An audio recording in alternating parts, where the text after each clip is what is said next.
जय श्री राधे कृष्ण।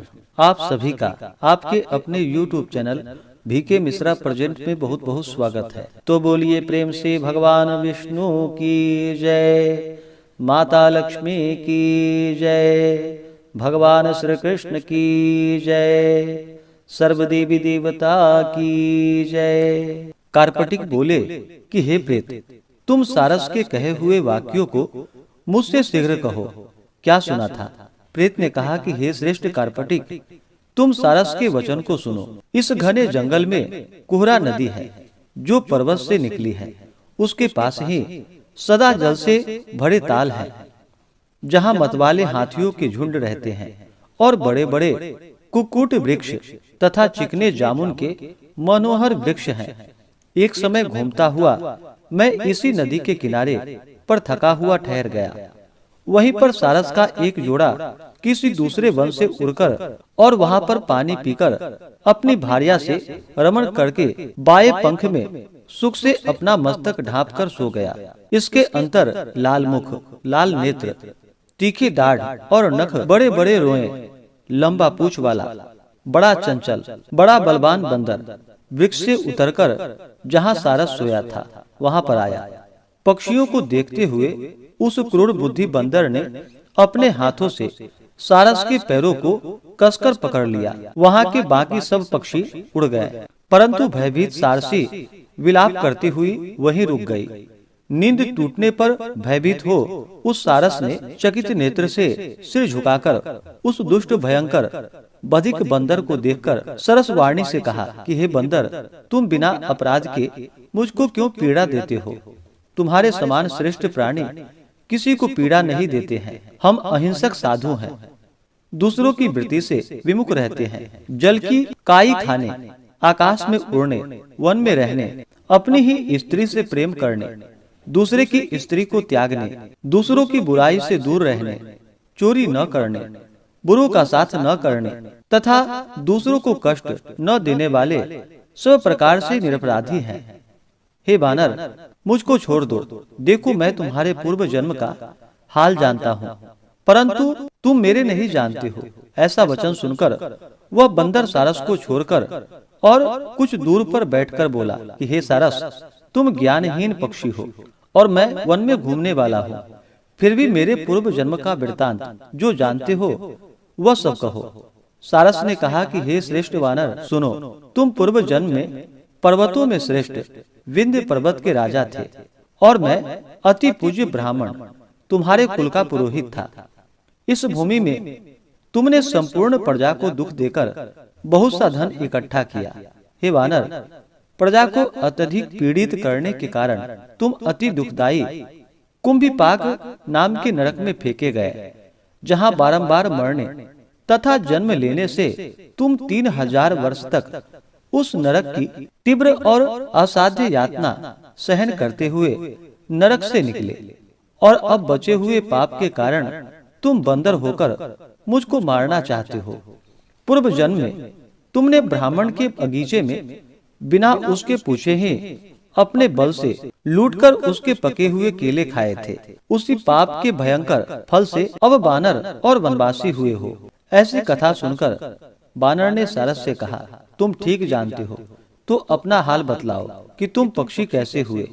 सारस बोला कि हे बानर, तुमको बतलाता हूँ कि किस कर्म से मैं पक्षी होकर इस दुर्गति को पहुँचा। तुम पूर्व जन्म में जब राजा थे तब सूर्य ग्रहण में नदी के तट पर बहुत से ब्राह्मणों के निमित्त अन्न के 100 ढेर दान किए थे। यह समझकर कि मैं राजा का पुरोहित हूँ, मैंने ब्राह्मणों को थोड़ा थोड़ा अन्न देकर बाकी सब ले लिया।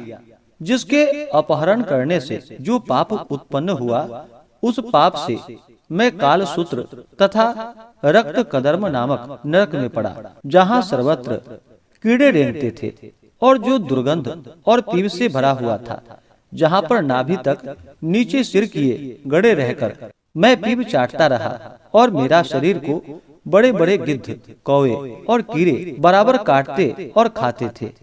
उस समय मेरा एक एक क्षण महाकल्प के समान बीतता था।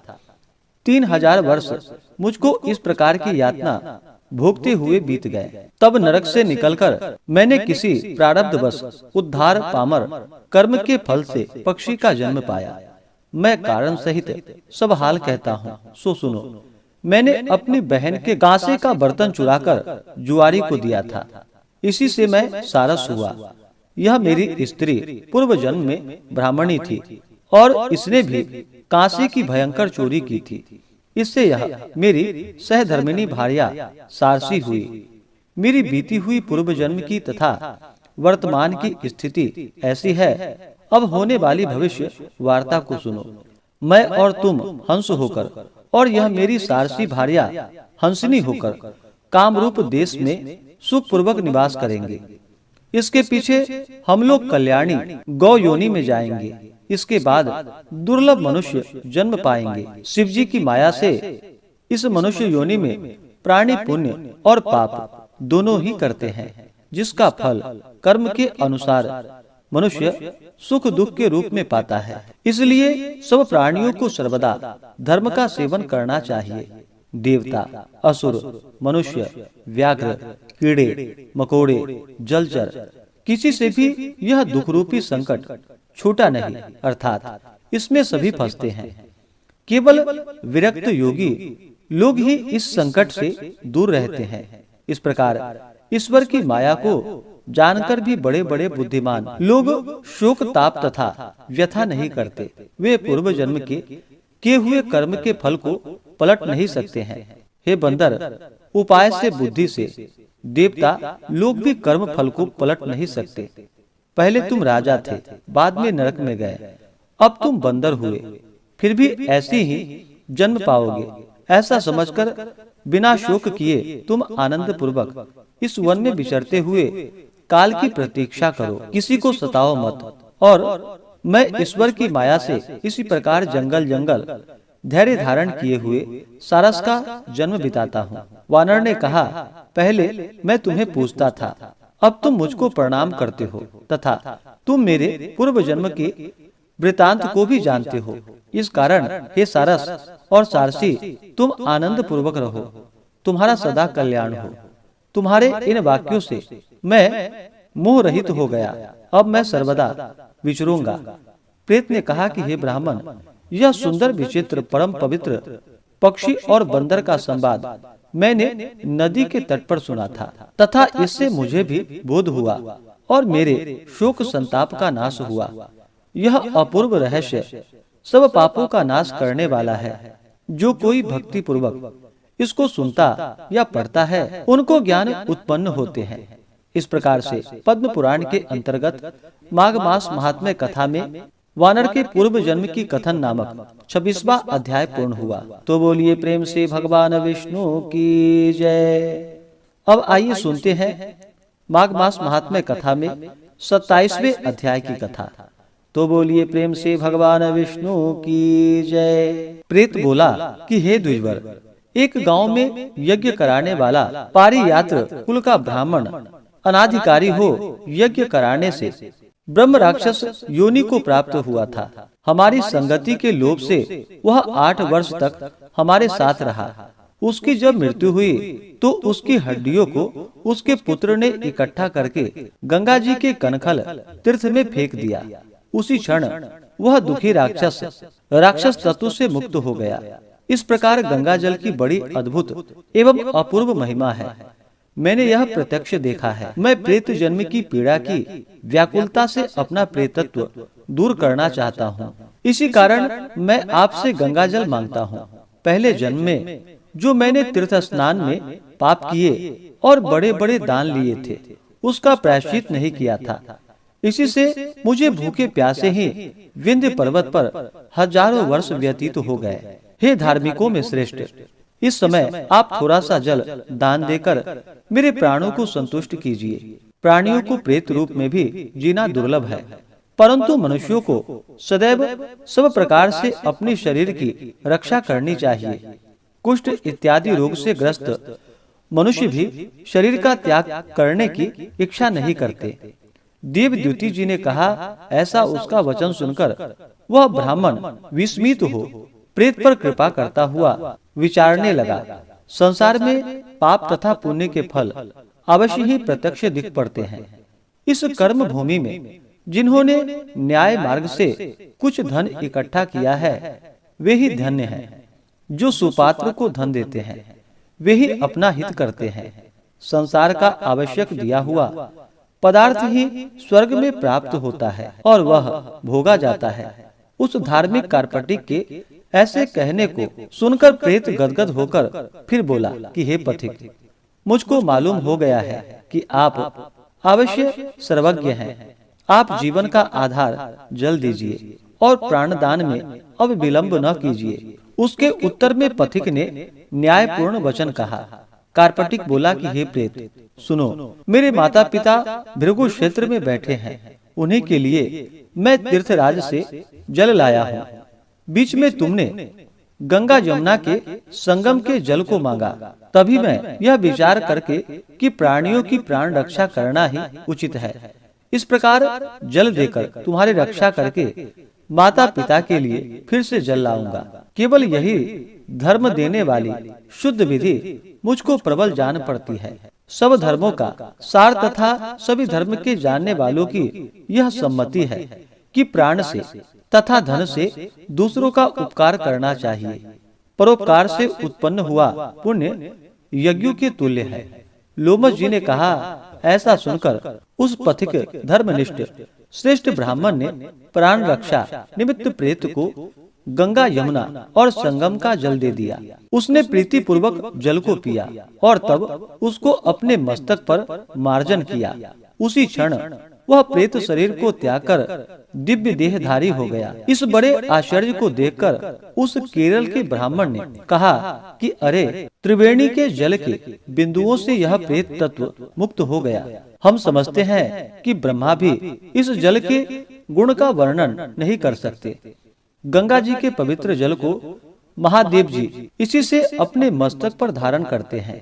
जो अत्यंत शक्ति वाला गंगा जी का जल बूंद मात्र भी पीता है वह देवता अथवा गंधर्व हो जाता है। जो गंगा स्नान करता है वह वैष्णव पद को तथा स्वर्ग को प्राप्त होता है। यदि दामाद संबंधी लोग गंगा जी के जल का तर्पण करते हैं तो नरक में रहने वाले पितर लोग स्वर्ग में जाकर ब्रह्म तत्व को प्राप्त होते हैं। गंगा जी के समान अधिक मुक्तिदायी अन्य कोई नहीं है। हे पांथ, तुम आयुष्मान हो, धर्म से विमुख कभी मत हो। तुमने मुझको गंगा जल से तुरंत तार दिया है। लोमश जी बोले, ऐसा कहकर उस कार्पटिक ने आशीर्वाद देकर पिशाच को स्वर्ग भेज दिया और पथिक भी फिर संगम क्षेत्र का जल लाकर उसी मार्ग से चला गया। इस प्रयाग महात्म्य को सुनकर तथा उस मुनि को नमस्कार कर वह माघ मास में प्रयाग में गंगा यमुना के संगम में स्नान करके पापों से छूटकर पिशाच शरीर से मुक्त हो दिव्य शरीर को धारण कर द्रविड़ देश का राजा भक्ति पूर्वक वैभव छोड़कर भगवान नारायण की स्तुति करता हुआ उत्तम विमान पर चढ़कर इंद्रपुरी को गया। उसकी गंधर्वों ने स्तुति करी और जिस पर स्वर्ग की स्त्रियों ने पंखा झला। हे द्विज श्रेष्ठ, यह इतिहास पुण्य, यश, कीर्ति, ज्ञान और मोक्ष को देने वाला और दुर्गति तथा पाप को नाश करने वाला है।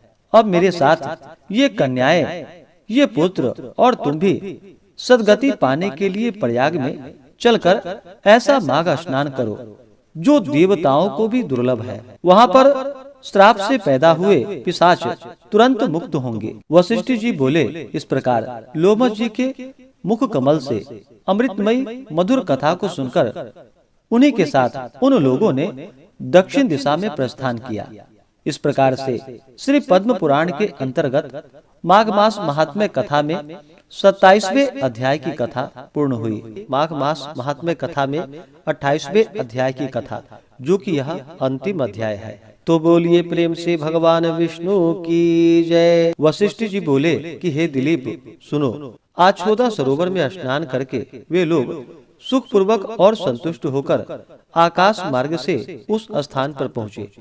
तब लोमश जी बोले, संसार के इस तीर्थराज को श्रद्धा पूर्वक सब लोग देखो।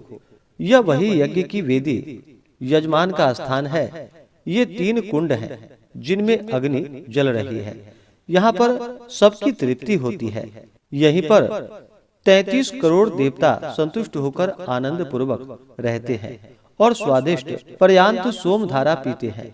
वह यही स्थान है जहाँ पर त्रिशूलधारी महादेव जी प्रकट हुए थे। देवताओं से सेवित यह अक्षयवट बरगद है, जिसकी जड़ पाताल तक गई है। और मृकंडू के पुत्र श्री मार्कंडेय जी जब प्रलय के समय संसार जल से डूब रहा है, जिस भगवान के मुख में रहते हैं, वह जनार्दन भगवान इसी वट वृक्ष पर योग की निद्रा लेते हैं।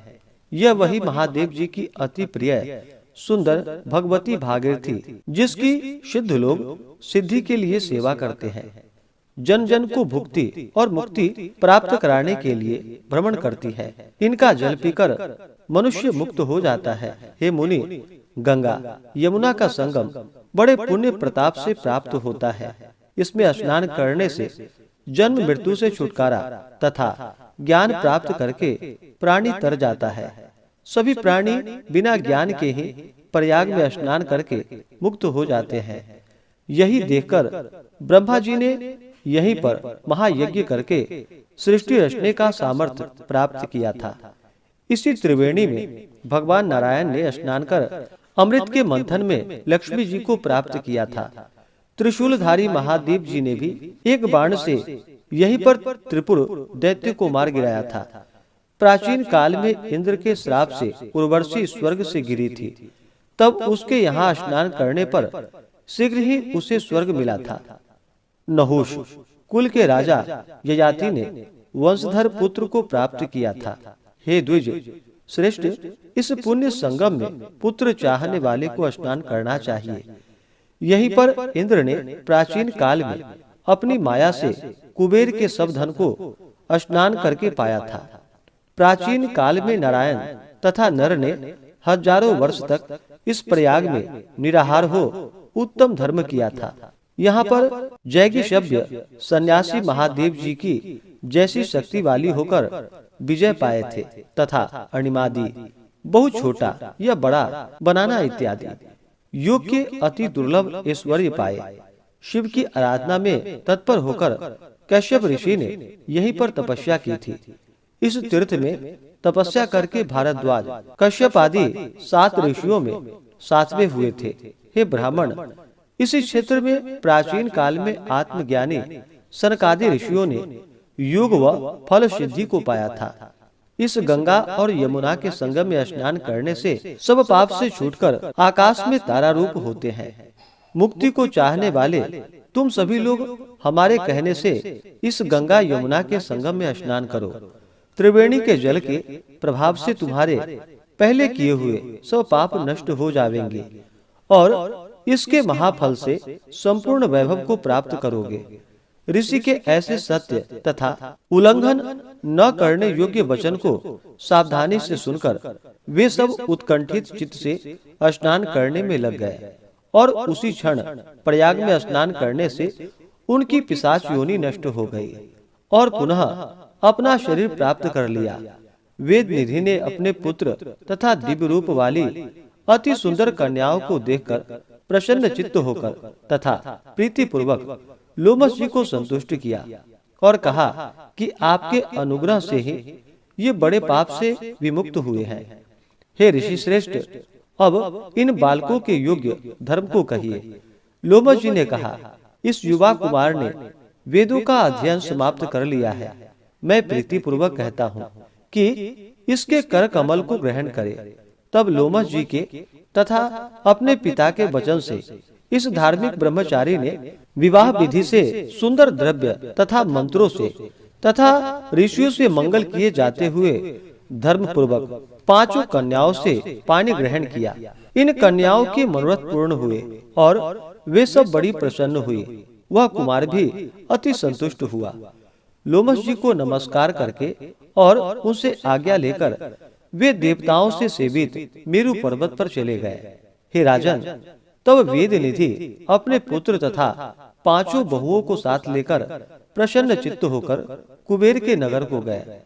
वंचक, पिता का द्रोही, गुरु की पत्नी से रत, कन्या की बिक्री करने वाले, विष्णु तथा ब्राह्मण से द्रोह करने वाले ये लोग भी इस पवित्र कथा को सुनकर तथा संगम में स्नान करके शुद्धि प्राप्त करते हैं। यह तीर्थ मोक्ष देने वाला व मनचाहा फल देने वाला है और गोपनीय है।